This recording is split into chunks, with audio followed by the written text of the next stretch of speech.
This video is a continuation of the preceding. The speaker has shredded the magic healer's claim to special knowledge and piety. But if the disease is not divine in origin, or is only divine in the way others are, what does cause it? The speaker has told us the disease has a physis and a propasis like any other.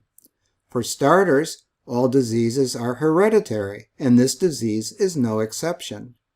Archetaide hosperkaitala nosemata katagenos, for the disease begins, just as all the others, according to heredity. Incipit autem velut etiam alla I morbi secundum genus.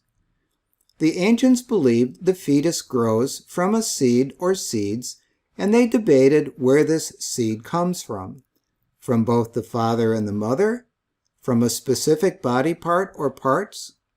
Our speaker is of the school that believes it comes from all parts of the body, and these seeds pass on to the fetus the state of health of each part in the mother or father's body. Hosogonos ergetai pantothen tu somatos, apoteton hygieros, kai apoton noseros. Semen enim genitale ab omnibus corporis partibus procedit, a sanis sanum, a morbidis morbosum. Adhering to this biological premise, the speaker asserts that people inherit from the mother or the father the condition of being phlegmatic or bilious, and, not having completely stepped out of polemical mode yet, says this is more evidence that the disease is not divine, because the disease only attacks the phlegmatic, and that is a distinction the gods would not make. But in fact, it is the brain that is responsible for this affliction, as it is for all the other of the most serious diseases. How so, and in virtue of what cause, I am going to lay out clearly. Alagar aetios ho enkepalos tu pateos, hosper ton alon nosematon ton megiston. Hotoi de tropoi kai ex hoies propasios ginetai, ego prasa sapeos. Sed enim ipsis cerebrum autor est et causa huius affecta onus, velut etiam aleorum maximorum morborum. Quo vero modo et ex qua causa fiat, ego manifeste docebo. By the way, if you've been watching our videos on airs, waters, places, the phrase ego prasa sapeos may sound familiar. In that treatise, too, the speaker uses this particular phrase to transition from his introduction to his formal exposition. Hokos de kre hekasta ton pro eremenon scopen kai basanisden ego prasa sapeos. In fact, many scholars, including Joanna, believe AWP and On the Sacred Disease are by the same author. The human brain is twofold, and with this assertion, the speaker proceeds to construct the anatomical, physiological, and pathological foundation for his etiology of the disease. For these sections, we'll resort to some illustrations. As you might expect, the Hippocratic corpus has its share of anatomy, and the authors don't all agree. For example, our author says the brain is twofold, divided by a single thin membrane, meninx. In the Hippocratic work Places in Man, it is said the brain has two membranes.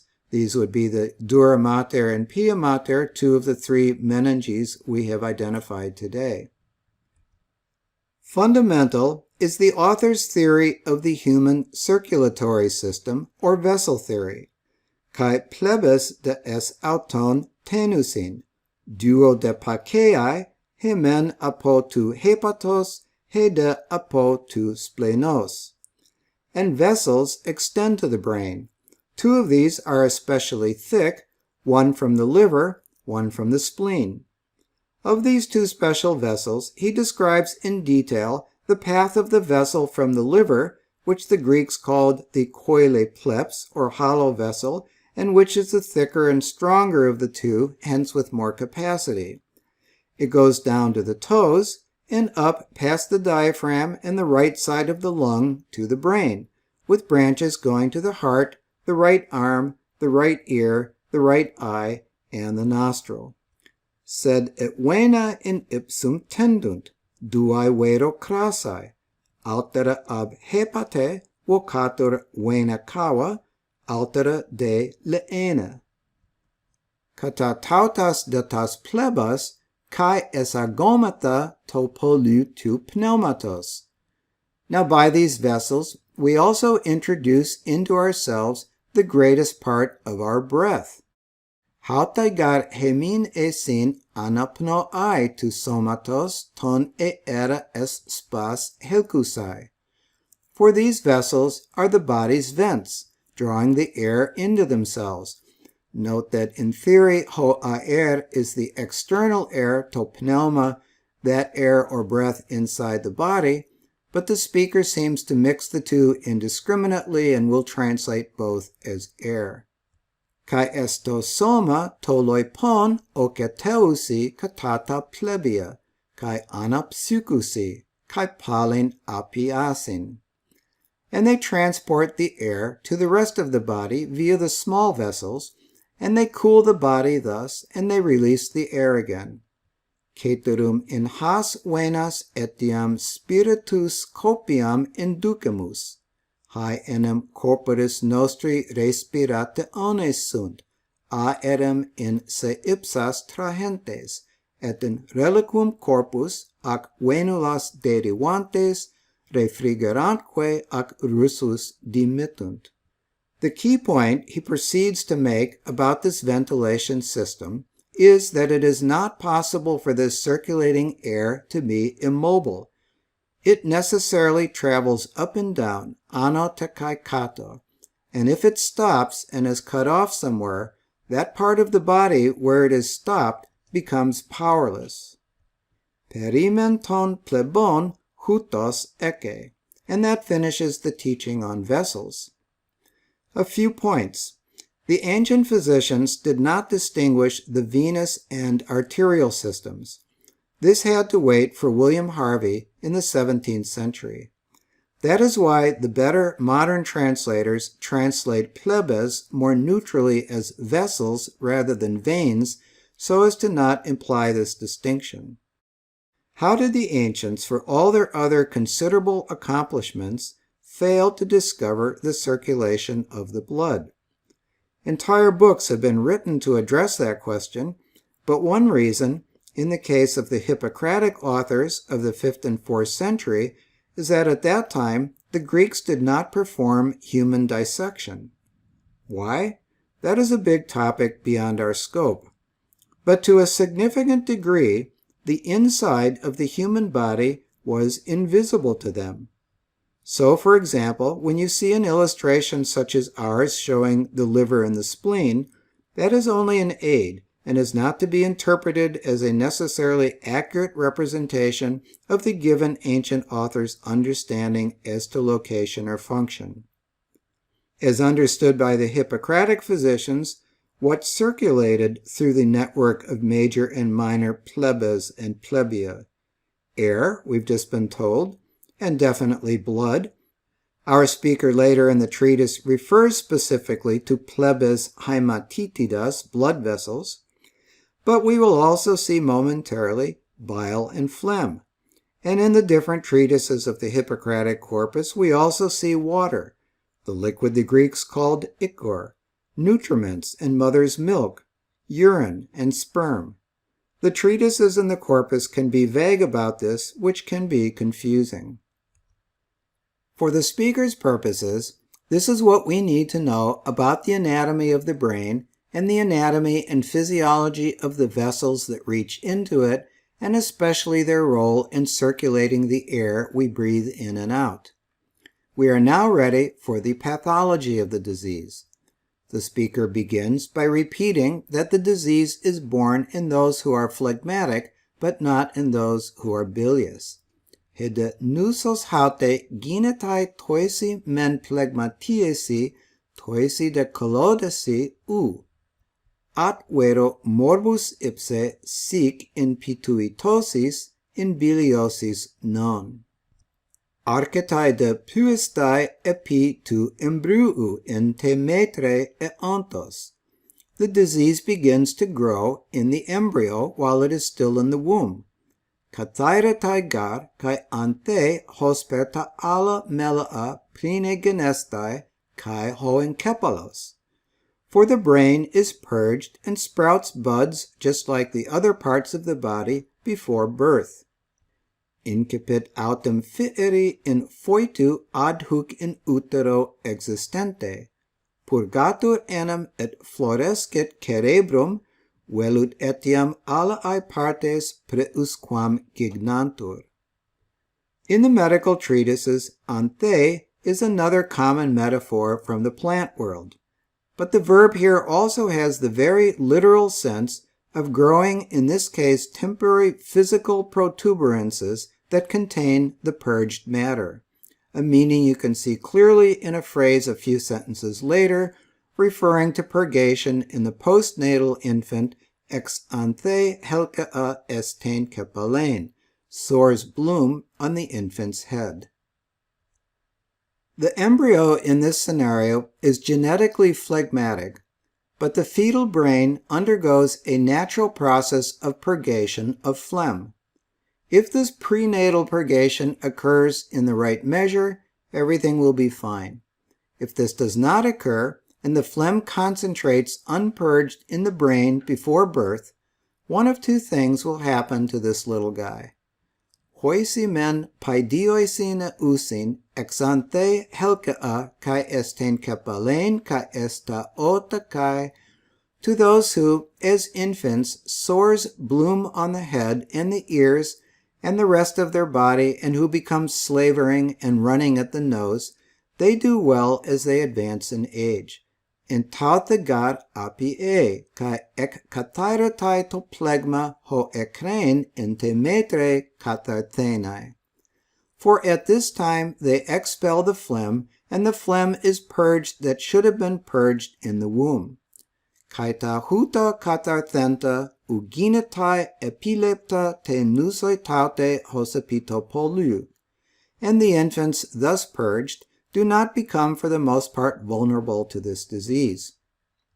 Et quibus cumque quidem pueris existentibus erumpunt ulcera in caput et in aures et cetera, hic enim abit et purgatur pituita quam in utero purgare oportebat, et qui sic purgati fuerent, comite ali, sive sacro morbo, fere non apprehenduntur. The Latin name for epilepsy was morbus major or morbus comitialis. We know this from the entry for prohibita comitia in the Roman grammarian Festus's lexicon. Prohibere comitia dicetur vitiare diem morbo qui vulgo quidem major, ceterum ob id ipsum comitialis appellatur. Prohibita comitia is the phrase used to call off an assembly day because of the occurrence of the illness which the people call morbus major, but because of this very fact is also called morbus comitialis. The Romans thought an epileptic fit was a bad omen. Hosa de catharate esti, kai meta helcos meden, meta muxa, meta sialon autoisi pro ercetai meden, meten tesi metresi pepoetai ten catharsin, tutoisi de epicindunon esti haliscestai hypotautes tes nusu. On the other hand, those infants who are clean, kathara here doesn't mean purged, but rather free of the sores and other temporary symptoms of purgation, to whom neither any sore nor mucus nor spittle occur, and who have not undergone the purgation in the womb, these run the risk in later life of being seized by this disease. They are the vulnerable population. Qui vero mundi sunt, et neque ulcus ullum neque mucus neque saliva ulla prodit, neque in uteris purgationem fecerunt, talibus periculum imminet, ut ab hoc morbo codepeantur. If somehow triggered, this unpurged phlegm can descend from the head into the body in a flux, a kataraos, our word katar. If this flux makes its way to the heart, the lungs, or the belly, various temporary complications occur which the speaker describes. But if the phlegm is cut off from these paths and effectuates its flux toward the vessels I mentioned before, inde tuton menton hodon apokleste, este tas plebas has pro ereka ton kataraon poesetai, aponos taginetai, kai penigetai, the patient loses his voice and suffocates, etc. Si vero ab his viis exclusus fuerit, et in venas quas dixi de fluxum feceret, mutus fit, et suffocatur, etc. The speaker names 8 specific symptoms of the sacred disease.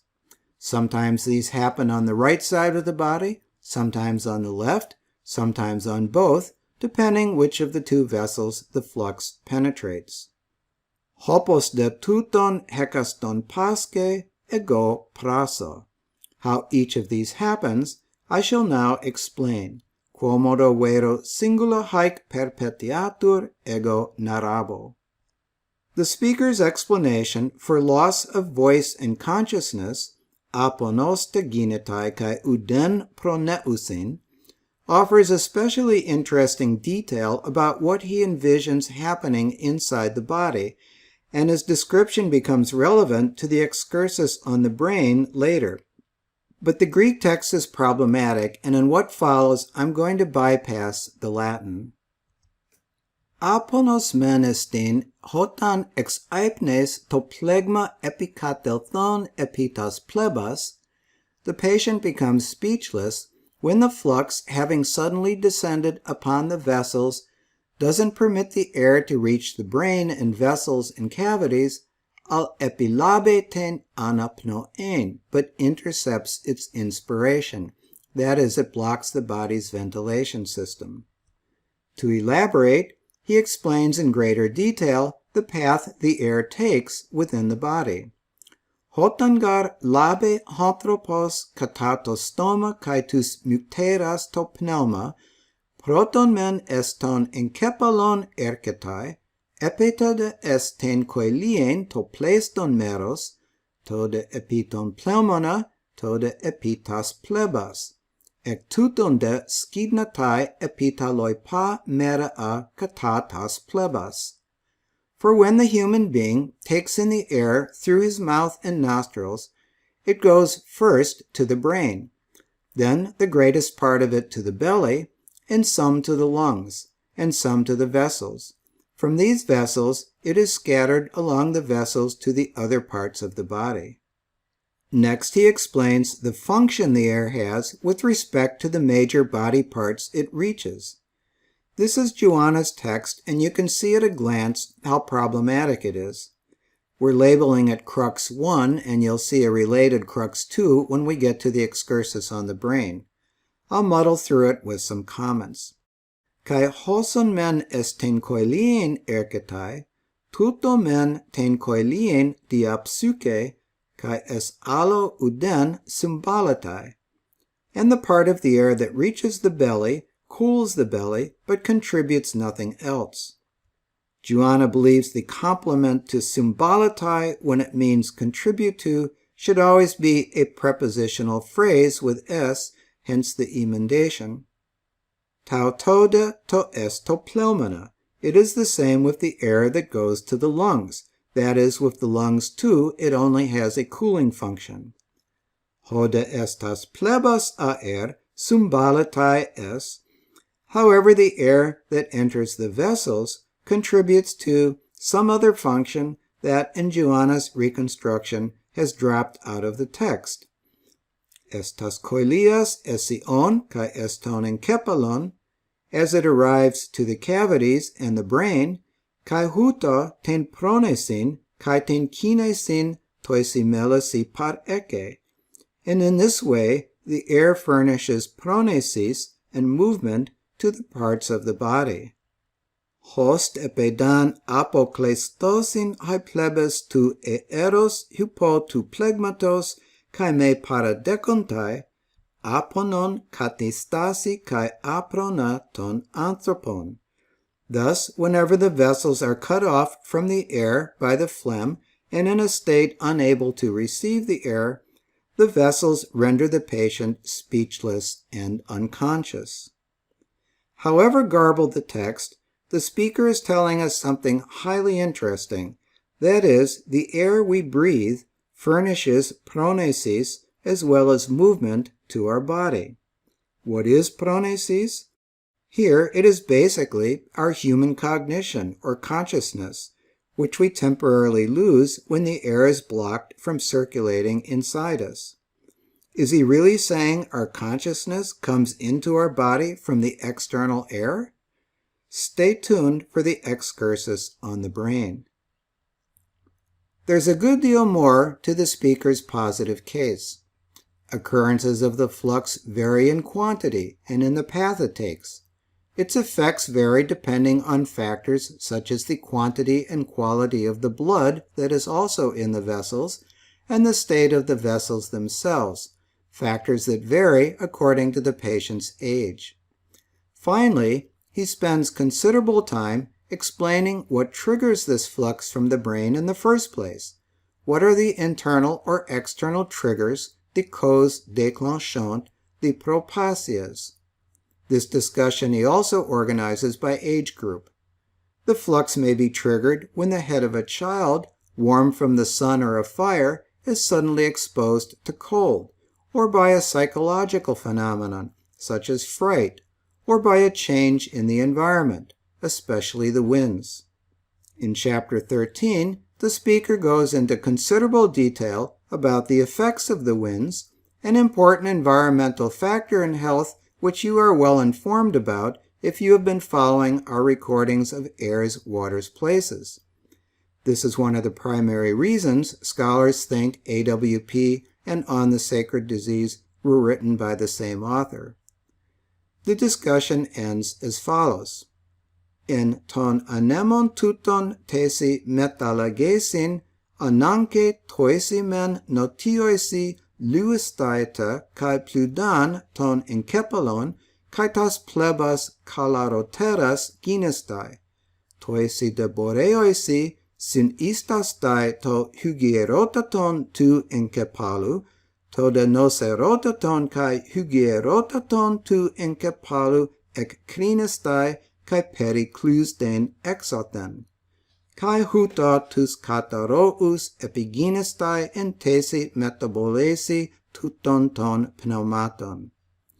In the changes of these winds, it is necessary, you'll recall the frequent use of ananke in AWP when laying down physical principles, it is necessary on the one hand, under the effect of the southerly winds, that the brain slacken and fill with humors, and that the vessels enlarge. And on the other hand, under the effect of the northerly winds, that the healthiest part of the brain tighten, while the unhealthiest and moistest part is separated out and washes about the brain's exterior. And in this way, the fluxes occur at the time of the changes of these winds. Notice that southerly and northerly winds both trigger flux, but in entirely different ways.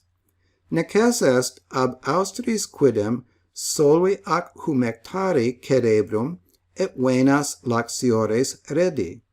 Ab aquilonis vero flatibus, quod sanissum est in cerebro compingi, quod vero morbosissum ac humidissum est excerni et for insecus circum alluere, atque sic de fluxus in horum ventorum mutationibus succedere. And with that, Chapter 13 ends, as we noted before, with a repetition of the speaker's thesis that seems like a peroration, only then to be followed by an excursus on the brain.